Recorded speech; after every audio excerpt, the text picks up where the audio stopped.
шарқыратып маңдайды. Мен де айтса алатын ақын ағаңмын. Шапансыз жүрсе бұл ағаң қамастық жігіт еді. Мендей жігіттер желтоқсанда да тоңбайды. Көріп пе едің ондайды. Әлібек деген ағаңмын. Шарқыратқан маңдайды, тақылдатқан таңдайды. Запомни, Қазақстанда Әлім мен Әлібекке әңгіме айтуға болмайды. Әлібек ағам самғайды, жырларын солай жалғайды. Мен болсам Найманның қызымын, тақылдатамыз таңдайды.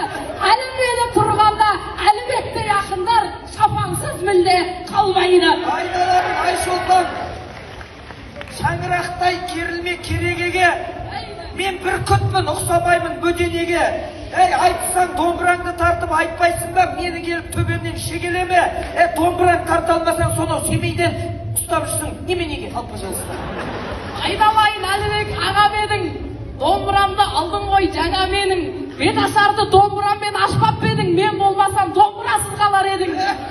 Той болып мына Алматы сайрағандай, даламның бұлбұлдары жайнағандай, Флай арыстан домбыраңды өткізбеді ма?